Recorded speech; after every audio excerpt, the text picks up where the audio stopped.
Jika kamu tidak mati dalam masalah, maka berikutnya kamu akan baik-baik saja. Oke. Yeah. What doesn't kill you make you stronger. Nah, itu dia. Pelajaran itu kan bisa didapatkan dari dua hal, Mas Sony.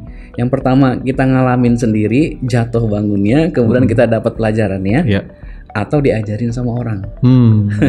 Dikasih tahu nih, tuh ada lubang di depan, ya hati-hati. Memang ada beberapa orang yang diajarin tuh daplek gitu. Mesti terbentur dulu ya. Mesti kebentur dulu, mesti jatuh dulu, ya mesti ngerasain dulu, terluka dulu gitu ya. Oh ternyata kayak gini sakit ya. Inner Game. Bismillahirrahmanirrahim. Assalamualaikum warahmatullahi wabarakatuh. Teman-teman sekalian, welcome back. Selamat datang kembali. Kali ini di video Inner Game Podcast.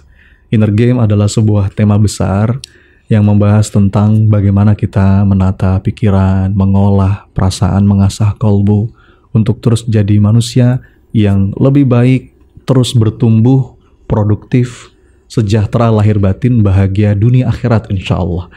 Dan seperti biasa, teman-teman sekalian, dalam seri Inner Game Podcast ini kita hadirkan narasumber, guru kehidupan, inspirator, tokoh inspiratif untuk kemudian kita ngobrol bareng yang semoga dari obrolan ini ada inspirasi, ada manfaat yang menggugah jiwa kita dan mengubah hidup kita insya Allah. Dengan siapa kita akan ngobrol? Kita kedatangan lagi ya tamu kali ini, salah seorang guru saya ya dan mentor saya yang sudah pernah hadir juga di beberapa episode awal di Inner Game Podcast ini. Beliau adalah seorang mindset mentor, ya.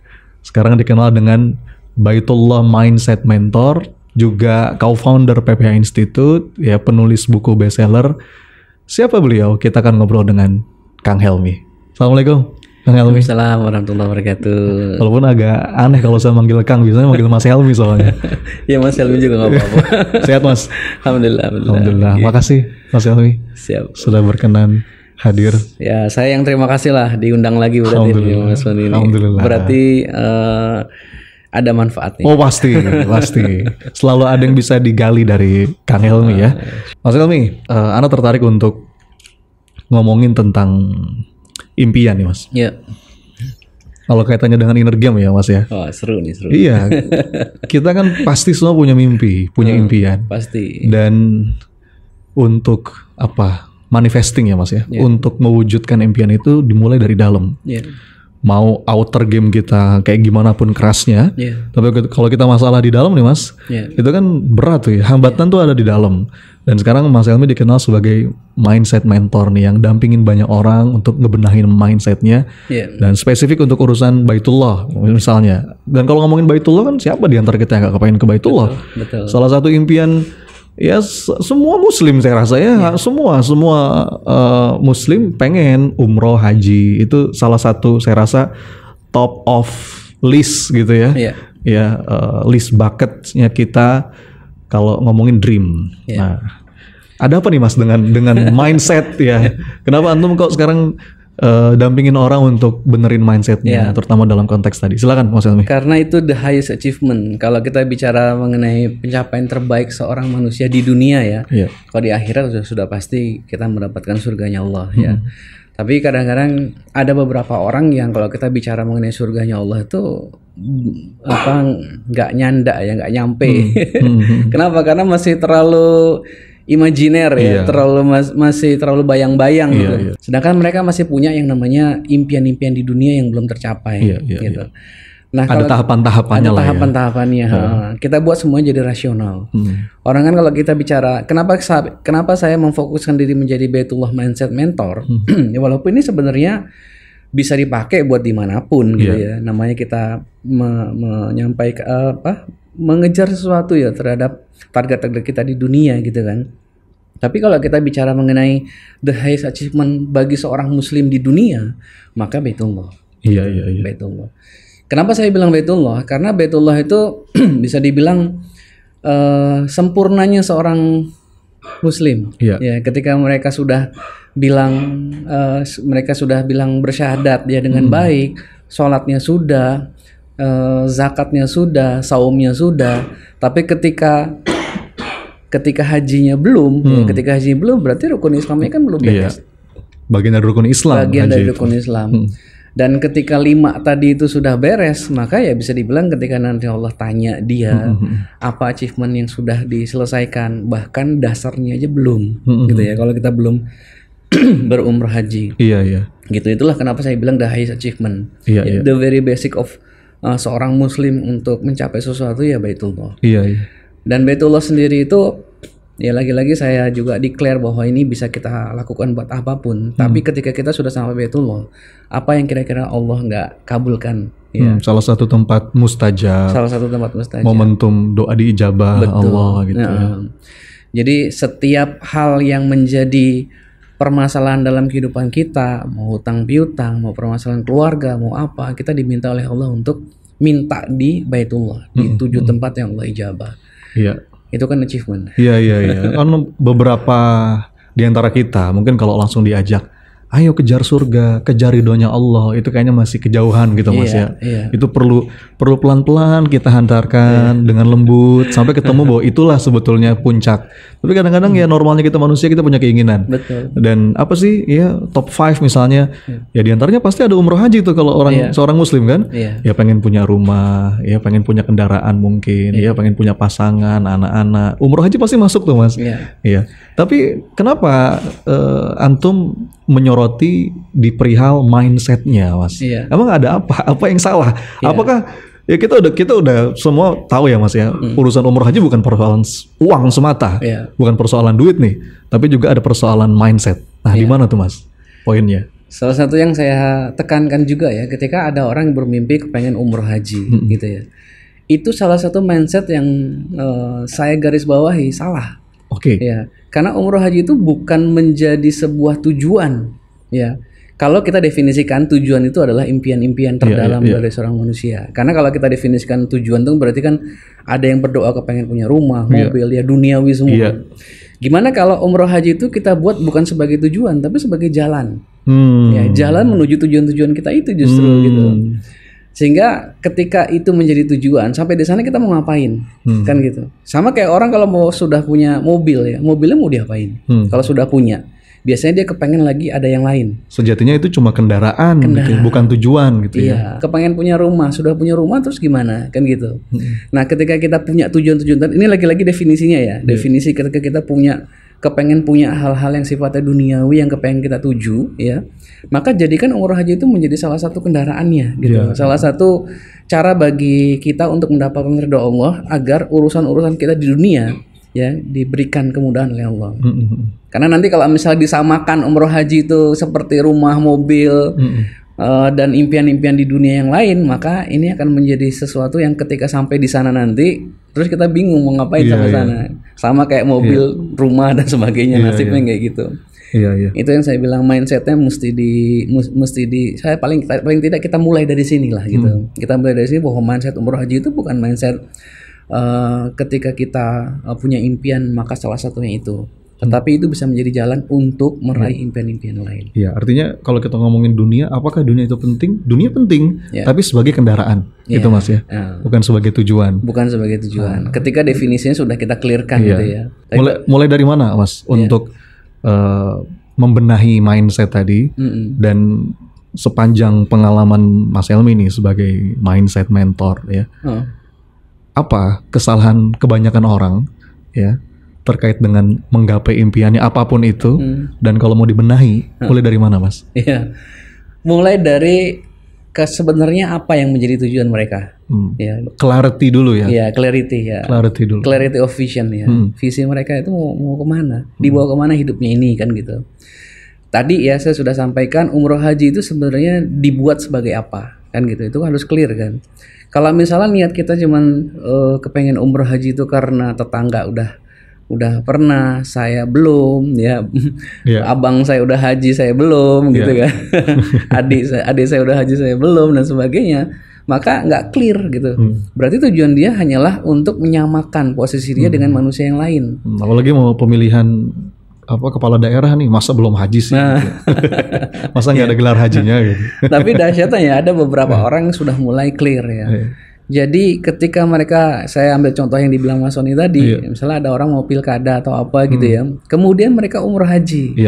Tapi bukan niatnya sebagai karena belum haji. Status sosial. Bukan status sosial, tapi dia memang kepengen doa minta sama Allah. Itu beda lagi tuh ya. Iya, agar dilancarkan. Nah itu salah satu yang bisa dibilang menjadi jalan tadi itu. Berarti dia sudah clear bahwa umroh haji itu bisa menjadi salah satu jalan dia untuk meraih kesuksesan ya, walaupun ini masih tarafnya dunia ya, masih tarafnya dunia. Di level berikutnya tahapan awal kan ya, kita beberapa orang mungkin kalau awal-awal sholat duha kepengen rezeki gitu Mas ya, ya tahajud karena punya hajat, dan itu nggak salah. Kata para ulama itu nggak salah sebagai tahapan awal, dan nanti di level berikutnya beda lagi tuh Mas. Dan tahapan itulah yang harus kita jalani. Kalau kita kepengen menjalani hidup ini juga bisa lebih clear gitu ya. Coba bayangkan kalau kita naik gunung tiba-tiba mikirnya puncak langsung, ya betapa lelahnya pikiran kita, hati kita, diri kita. Tapi kalau misalnya kita break, memang ya kita break tahapan tujuan ke puncak gunung itu, kita akan ke pos 1 dulu. Ya di pos 1 nanti kita makan dulu, makan siang dulu, apa dulu, rehat dulu. Dengan catatan tetap mesti clear dulu puncaknya Mas. Betul. Nah, tujuan puncaknya itu tetap jadi impian paling ujung. Kemudian gitu ya. Di breakdown tadi. Breakdown ya, di cascade. Pos 1. Nah, pos 1, pos 2, pos 3, dan akhirnya kita punya ketentraman hati karena tahap saya itu bukan langsung puncak kok. Sense of progress-nya ada. Sense of progress-nya. Small win ya Mas ya. Iya. Ketika kita punya kemenangan kecil itu kita rayakan, senang sudah sampai pos 1, akhirnya kita semangat lagi, punya kekuatan untuk menuju kepada berikutnya. Karena kalau misalnya kita mikir langsung kepada sebuah garis imajiner tadi itu ya, puncak itu kadang-kadang kalau kita nggak kebayang ada 4.000 meter, ada 3.000 meter di atas permukaan laut, dan kita baru di 0 bahkan di 100 meter di atas permukaan laut, mungkin masih jauh banget tuh. Kapan sampainya nih? Kapan sampainya? Akhirnya mindset kita, lagi-lagi kita bicara mindset, nggak akan pernah sampai pada titik di mana kita menganggap itu mungkin untuk dituju atau diraih. Nah dengan small win itu kita bisa mendapatkan kemungkinan kecil ya, walaupun kemungkinan yang bisa kita raih untuk mencapai hal-hal yang besar tadi. Artinya yang pertama kita perlu memperjelas dan meluaskan niat. Betul. Ya Mas ya. Kemudian kita melangkah dan merayakan kemenangan-kemenangan kecil. Apalagi Mas Helmi menurut pengalaman Mas Helmi ini? Nah setelah kita udah punya clarity of vision ya, kita punya clear nih, kita juga harus menghargai proses yang sedang dijalankan kita. Yang kita jalanin ini kan kita nggak tahu kan berhasil atau gagalnya dalam proses itu. Ya sudah clear, kita belum tahu nih jalan terbaik, tertepat untuk bisa sampai pada visi yang sudah kita tetapkan itu apakah benar atau salah. Prosesnya berhasil atau tidak, kita harus punya good attitude dalam mensikapi ya setiap langkah-langkah itu. Good attitude. Kita punya sikap yang benar ya. Kita punya sikap yang husnuzon dengan setiap langkah yang kita jalanin. Karena dalam langkah itu pasti ada hambatan ya Mas. Betul. Pasti ada masalah. Betul. Kadang-kadang kita putus asa. Kadang-kadang kita mungkin nyerah. Di situ pentingnya husnuzon tadi, good attitude Mas. Good attitude, dan banyak orang yang akhirnya berhenti untuk menggapai apa yang dia impikan ketika dia tidak punya good attitude tadi. Ya, dia nggak tahu kalau yang namanya langkah di dunia itu, ya saya sering sampaikan bahwa ujian tuh pasti turun dalam menggapai impian-impian kita. Ya bahkan berlian pun memilih siapa yang boleh memegangnya, gitu ya. Ya bahkan emas pun juga harus memilih ya siapa yang bisa memegangnya. Ya orang-orang yang memang pantas dan layak untuk menggapai impian-impiannya itu, seperti itu. Good attitude. Jadi ketika memang gagal ya it's okay gitu, karena memang sejatinya kita ini dalam perjalanan pasti ketemu dengan yang namanya ujian. Kita bisa menjawab ujiannya ya ketika kita belajar dari kesalahannya. Ya seorang sahabat pernah menyampaikan, ya ini ungkapan terkenal sih sebenarnya. Ya jika kamu tidak mati dalam masalah, maka berikutnya kamu akan baik-baik saja. What doesn't kill you make you stronger. Nah itu dia. Ya what doesn't kill you make you stronger. Kalau kita dapat ujian dan kemudian kita masih hidup, besok dapat ujian lagi, masih hidup juga gitu ya. Maka ya nggak apa-apa, kamu akan menjadi lebih kuat dari setelah kita melewati badai-badai tadi itu. Dan proses itu tetap harus dijalanin.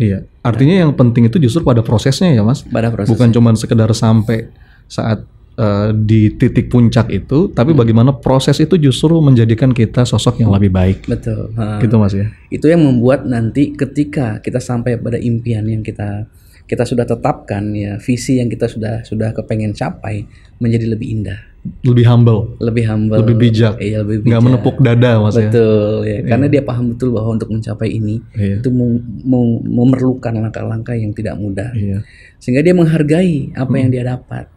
Berapa banyak orang yang ketika mereka itu berharap untuk mendapatkan apa yang dia inginkan, dia tidak melalui tahapan-tahapan itu ya. Shortcut. Dan akhirnya ketika dia dapat, apakah dia menghargai apa yang dia dapat? Biasanya enggak. Rapuh ya. Kalau didapatkan dengan cara mudah, maka melepasnya juga dengan cara mudah. Lepasnya juga dengan cara yang mudah. Nah ini menarik nih Mas. Jadi gimana tuh Mas, mindset untuk bisa menikmati proses, mindset untuk bisa resilient ya. Ini juga sering dibahas sama Mas Helmi kan. Mindset untuk resilience, menikmati proses. Ketika dalam perjalanan kita menuju apa yang kita inginkan. Gimana tuh Mas? Ya, prosesnya tentu yang bikin semuanya bisa dinikmati adalah ketika kita bisa menjawab urusannya, ujiannya, ya kan? Ada ujian berarti ada jawaban. Ada jawaban. Nah, jawaban itu bisa kita dapatkan ketika kita sudah mengetahui pelajaran apa yang berusaha untuk disampaikan dalam setiap ujiannya, betul nggak? Ya, artinya ketika ada ujian kita coba nangkep kira-kira apa pelajaran dari ujian ini, gitu Mas ya. Apa yang bisa saya ambil hikmahnya mungkin, gitu Mas ya. Pelajaran itu kan bisa didapatkan dari dua hal, Mas Sony. Yang pertama kita ngalamin sendiri, jatuh bangunnya, kemudian kita dapat pelajarannya, atau diajarin sama orang. Dikasih tahu nih, tuh ada lubang di depan, ya hati-hati, boleh belok kiri, boleh belok kanan, tapi jangan keasikan lurus. Pertanyaannya kita mau nggak belajar dari apa yang disampaikan orang tersebut, kan gitu. Mungkin dalam hal ini mungkin kita pernah belajar di SD, SMP, SMA, dikasih rumus dan sebagainya. Kita mau nggak dengerin Pak Guru atau Bu Guru yang ngajarin itu? Kalau misalnya kita mau dengerin, kita mau belajar, kita paham dengan apa yang dimaksud sama Pak Guru sama Bu Gurunya, ujiannya kira-kira bagus nggak? Bagus. Dan kemauan itu mindset. Kemauan itu persoalan mindset ya. Iya, karena apa yang bikin orang nggak mau Mas? Yang bikin orang nggak mau karena dia nggak tahu apa yang dia tuju. Atau sombong juga mungkin bisa ya? Sombong juga bisa, karena dia merasa bisa menggunakan caranya sendiri. Nah berarti orang tersebut sedang berada pada posisi dia kepengen ngalamin dulu. Ya memang ada beberapa orang yang diajarin tuh daplek gitu. Mesti terbentur dulu ya? Mesti kebentur dulu, mesti jatuh dulu, ya mesti ngerasain dulu, terluka dulu gitu ya. Oh ternyata kayak gini sakit ya. Iya. Nah kalau udah sakit, nah itu dia. Baru dia ngalamin pelajarannya. Ada beberapa orang yang kudu ditabok dulu gitu, baru ngambil pelajarannya. Ada beberapa yang masa saya nunggu ditabok dulu baru mau menghindar atau mungkin dapetin pelajarannya. Ada beberapa yang antisipatif ya, ada beberapa yang korektif gitu. Ada beberapa yang dia belajar dulu untuk mengantisipasi, ada beberapa yang saya mengkoreksi setelah saya tahu saya salah. Iya. Itu kalau nggak salah perkataan Tan Malaka ya, terbentur, terbentuk. Wah. Beberapa orang mesti jatuh dulu baru dia belajar. Betul, ya. Walaupun ada yang dengan segala kerendahan hati mau belajar masih dalam proses itu. Iya. Dua tipe orang ketika mereka menjalani ujian. Apa tadi? Ya. Korektif. Yang pertama antisipatif, yang kedua korektif. Ya. Ada orang-orang yang memang mengantisipasi dengan belajar lebih rajin. Ada beberapa orang yang memang dia bersedia untuk terbentur dulu, gitu. Terbentur dulu baru dia bisa mengkoreksi apa yang salah dalam dirinya. Iya. Karena kebanyakan juga nih Mas fenomenanya hari ini ada satu mindset yang itu bahaya. Yaitu mindset pengen buru-buru Mas. Iya. Mindset pengen cepet-cepet gitu. Mindset pengennya pakai jalan pintas. Instant result ya. Instant result. Padahal salah satu saya pernah dengar juga dari Mas Helmi itu tentang delay gratification itu Mas. Itu ada pengaruhnya nggak Mas dalam perjalanan menjemput impian tuh? Iya. Lagi-lagi itu bisa kita masukkan ke dalam mentalitas yang harus kita miliki. Ya. Mentalitas jangan memiliki mentalitas monkey see monkey do. Apa tuh? Monkey see monkey do itu jadi kalau monyet itu kalau ngelihat itulah yang diambil. Oke. Gitu. Dia ngelihat pisang diambil pisang. Satu pisang diambil satu, dua diambil dua, ada tiga diambil tiga gitu. Nah pertanyaannya bisa nggak sih kita ini dikasih tahu ya, jangan kayak monyet gitu, jangan kayak monkey ya. Kita kasih tahu nih, kamu jangan ambil satu pisang itu, nanti kalau kamu tahan akan ada pisang yang 1 truk yang akan datang yang akan dikasih ke kamu. Pertanyaannya, dia mau melakukan itu enggak? Kalau monyet enggak. Monyet enggak? Nah pertanyaannya, kita monyet atau bukan? Ya, bisa sabar nggak sih gitu dengan prosesnya? Ada beberapa orang yang pasti-pasti aja lah kan gitu kan. Kalau di depannya ada uang 5 juta ya, mendingan saya ambil 5 juta yang pasti dibanding saya harus nunggu ya, nunggu investasi saya ya. Apa disuruh investasi dan kemudian saya merasakannya baru nanti setahun, 2 tahun, 3 tahun, 5 tahun. Ya sudah banyak bukti ya, orang sabar itu jadi pemenang pasti. Oke. Menarik. Orang sabar ujungnya pemenang gitu. Oh iya, orang sabar tuh jadi pemenang. Sampai kapan saya sabar, Mas? Sabar terus. Nah, gimana tuh Mas kayak gitu tuh jawabannya? Ya berarti dia nggak sabar. Iya, ada orang kan bilang kan, sabar itu ada batasnya gitu kan. Ya kalau sabar ada batasnya berarti nggak sabar. Oh ini gitu. Kalau misalnya kita ngomongin sabar ya unlimited gitu, sampai dengan kondisi memang itu bisa secara hitungan masuk akal, bisa ditunggu, resikonya rendah. Dan bisa dijalanin, kenapa enggak kalau ada potensi itu? Artinya kita tuh suka menyalahartikan definisi sabar, seakan-akan sabar tuh mengurut dada. Padahal enggak Mas ya. Sabar itu tadi diantaranya kemampuan menjalani proses, berjuang sampai berhasil. Betul. Itu pun sabar ya. Bukan ngempet Mas ya. Sabar tuh bukan ngempet. Ya seperti halnya ya banyak lah ya, banyak para sahabat ya, para pejuang-pejuang yang menjalani prosesnya ya, ketika mereka ya contohnya misalnya Rasulullah sendiri kan membangun parit pada saat perang Khandaq itu kan kesabaran yang luar biasa. Kalau dipikir ya Rasulullah dapatlah yang namanya protes dari para sahabat juga, ngapain bikin parit-parit begini, mungkin seperti itu ya. Perjanjian Hudaibiyah pun juga banyak yang protes juga. Kenapa kita harus menunda mengalah umroh dan haji kita untuk sampai dengan tahun depan dengan perjanjian tersebut gitu. Nah artinya Rasulullah punya pandangan ke depan. Punya pandangan ke depan. Punya perhitungan. Ya, punya perhitungan, punya pandangan, punya insight ya untuk melakukan itu gitu. Karena beliau merasa ketika itu dilakukan maka akan ada kemenangan yang lebih besar. Itu kan delayed gratification walaupun tidak disetujui oleh banyak sahabat. Nah, itu belajar dari situ aja udah banyak banget yang bisa kita ambil hikmahnya dan layak untuk dipraktekkan dalam kehidupan kita. Delay gratification itu bahasa lainnya menunda kesenangan ya. Menunda kesenangan untuk pencapaian yang lebih besar. Iya, Masya Allah. Menunda kesenangan, tadi udah banyak dapat kunci kita teman-teman ya. Tentang kesabaran dalam proses, tentang menunda kesenangan.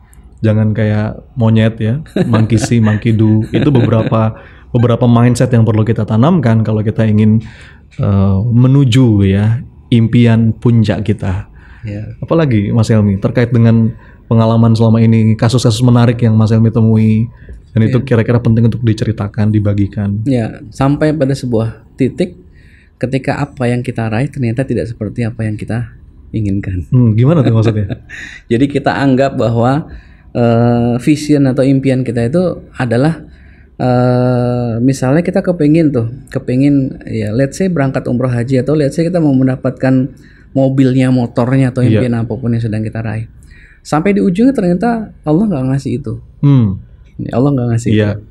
Gimana kira-kira? Apakah kita akan membenci prosesnya? Ya, apakah kita akan menyalahkan Allah dalam perjalanannya dan sebagainya? Sampai dengan kondisi kita tidak dikasih ujungnya pun kita harus dalam kondisi keberpasrahan. Artinya kita nggak melekat dengan hasil. Tidak melekat dengan hasil. Semua proses itu terbingkai dengan keberserahan itu ya. Betul. Ya, ini menarik Mas. Ya sering nggak mungkin teman-teman sekalian yang di rumah juga pernah ngerasain ketika kita minta dari sumber A ternyata yang ngasih itu sumber B. Kita kerja di perusahaan A tapi ternyata rezekinya di kerjaan yang B. Iya. Kita kerja bertahun-tahun di sebuah perusahaan tapi ternyata uang gedenya adalah ketika dia bisnis online. Misalnya gitu. Dan impian-impian itu bukan diwujudkan dari pekerjaan yang dia lakukan, tapi dari upaya-upaya yang lain yang dia kerjakan. Ya. Jadi ada juga yang ada yang bilang kerja keras itu tidak mengkhianati hasil. Ya, kalau kayak gitu ya tukang pacul yang paling kaya. Itu kalimat bisa dikritisi itu. Iya. Tergantung kita hasilnya seperti apa maksudnya nih. Iya. Ya bukan berarti kita tidak kerja keras ya, bukan kerja keras tapi kerja cerdas ya, kerja yang bawa Allah dalam setiap prakteknya, hasilnya, ya keberpasrahan, menikmati proses. Dan ketika dalam proses itu bisa jadi kita menemukan sesuatu yang membuat visi kita mungkin bisa jadi berbeda arah. Ya. Dan bisa jadi juga Allah yang mengarahkan itu juga. Bahwa setiap impian-impian yang kita jalankan bisa jadi kita diberikan insight untuk memimpikan itu untuk mendapatkan sesuatu yang lebih besar dibanding apa yang kita impikan. Wa asa an takrahu syai'an wa huwa khairul lakum. Boleh jadi kita nggak seneng sama sesuatu tapi itu baik. Wa asa an tuhibbu syai'an wa huwa syarrul lakum. Kita seneng sama sesuatu, jangan-jangan itu nggak baik. Jangan itu nggak baik. Ya, tetap kita ada punya ruang gitu ya, Mas ya, di ruang batin kita ini untuk kemudian menyerahkan kepada Allah. Kita nggak melekat dengan hasil. Betul. Karena seringkali kita kan juga kemakan juga dengan kalimat-kalimat motivasi. Berakit-rakit ke hulu, berenang-renang ke tepian, bersakit dahulu, bersenang kemudian. Enggak, kita belum tahu ujungnya kayak gimana. Iya. Atau mungkin ya banyak hal yang ternyata setelah kita jalanin hasilnya berbeda gitu. Hasilnya berbeda. Tapi yakinlah bahwa setiap perjalanan itu akan membuat mindset kita akan berubah dalam prosesnya. Jadi yang terpenting adalah proses sebenarnya. Ya, yang terpenting adalah proses. Impian itu hanya trigger aja. Ya, ketika kita termotivasi untuk menggapai sesuatu dan kemudian kita melupakan prosesnya, bahkan ada beberapa yang sampai halau segala rintangan, ya, tabrak segala halangan, raih impian demi cita-cita masa depan yang gemilang. Itu kayak jadul banget. Yang bikin akhirnya kita tuh berupaya untuk mengalihkan segala hal. Bahkan nasihat seorang ibu pun akhirnya diacuhkan gara-gara motivasi seperti itu. Ya, orang tua saya hanya penghalang, saudara saya hanya penghalang. Ya, saya akan singkirkan semuanya. Ya, itu yang bikin akhirnya toxic jadi toxic mindset. Banyak hal yang ternyata bisa jadi itu menjadi jalan pertolongan Allah untuk setiap impiannya. Tapi karena dia tidak mengetahui itu, termotivasi ya untuk menabrak semua halangan, akhirnya segala apa yang menjadi seharusnya pelajaran dalam perjalanan dia nggak dapetin. Ya, demi fokus pada tujuan utamanya itu. Iya, jadi kayak ada tujuan semu yang dia sedang kejar. Ya, padahal sejatinya mungkin Allah sedang berupaya untuk ngajarin sesuatu dalam prosesnya, walaupun di awalnya dikasih insight seperti itu. Ya, yang Mas Sony tadi bilang ya, memberikan ruang untuk Allah memberikan mengatur atau memberikan pelajaran-pelajaran lah dalam perjalanannya. Arih nafsaka minat tadbir fama qoma bihi ghairuka anka la takum bihi li nafsik. Istirahatkan dirimu, istirahatkan jiwamu untuk apa-apa yang sudah ada yang ngatur. Bagian kita gitu Mas ya. Kita berproses dengan sungguh-sungguh, lakuin yang terbaik, kerja cerdas, kerja keras, kerja ikhlas. Rencanakan yang terbaik, punya impian sebaik mungkin, tapi kita tetap punya ruang di hati untuk fatawakal Allah. Gitu Mas ya. Masya Allah. Dan itu nggak bikin kita melekat dan nyaman akhirnya ya. Nyaman dalam prosesnya. Ya, ngejalanin juga nggak stres. Kita punya tujuan, kita punya hitung-hitungan. Ya, ketika memang hitungan itu dalam posisi critical line ya, dalam garis kritis yang antara selamat dan tidak selamat ya. Kan fa'alhamaha fujuraha wa taqwaha ya. Kita punya garis-garis takwa atau fujur. Itu juga harus kita jagain tuh.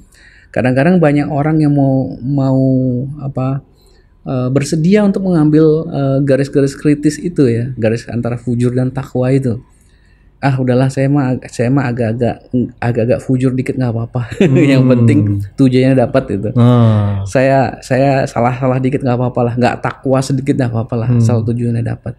Ya, itu yang bahaya tuh, Mas. Yang menjadi garis kritis ya dalam prosesnya ya. Dalam prosesnya harus kita jagain. Poin awal adalah takwa. Kalau misalnya kita nggak bisa berupaya takwa, atau mungkin kita dalam kondisi apakah yang saya lakukan ini takwa atau tidak, maka bergurulah. Ya, bertanya dengan orang-orang yang ahli. Itu pentingnya punya mentor ya Mas. Itu pentingnya punya mentor, salah satunya. Supaya nggak nabrak-nabrak dan nggak nyasar ya. Betul. Makanya ada Baitullah Mindset Mentor. Nah, ada layanan apa yang biasanya Mas? Ada kelas atau gimana Mas? Iya, sekarang alhamdulillah saya lagi pegang beberapa puluh travel alhamdulillah. Mas Sony ini update nih. Mas Sony belum tentu tahu juga. Iya, saya kerjasama dengan beberapa muasasah. Mentorship juga. Berarti ya programnya? Mentorship juga ada, juga pemaparan umum juga ada. beberapa kelas juga sudah dijalankan ya. Saya membina beberapa travel, di mana travel itu ya pasti ya namanya travel umroh haji itu kan pengennya jamaahnya banyak, ya agentnya loyal gitu kan, dan kemudian terbina dengan baik ya. Nah pertanyaannya untuk mendapatkan 3 hal itu, apakah syarat-syaratnya sudah dipenuhi? Nah itu yang saya sampaikan kepada bukan hanya travel, bukan hanya agentnya, bukan hanya jamaahnya, tapi travelnya sendiri juga harus pegang komitmen. Ya berapa banyak travel yang mereka tuh pengen punya jamaah banyak, tapi dia sendiri tidak menjalani rukunnya gitu ya, tidak ngejalanin kewajiban-kewajibannya, service level agreement apa yang dia tawarkan kepada para jamaah atau para agent sehingga mereka punya loyalitas yang bagus. Nah kalau ngomongin umroh haji memang Kang Helmi udah kenyang pengalaman ya Mas. Iya. Melanglang buana dengan berbagai kisah dan cerita ya. Makanya apa yang Mas Helmi sampaikan itu insya Allah punya bobot power yang luar biasa, menggugah dan mengubah. Oke Mas, sebagai penutup apa nih Mas kira-kira statement kunci buat teman-teman yang lagi nonton nih terkait dengan meraih impian ya. Apakah itu ke Baitullah atau secara umum lah Mas?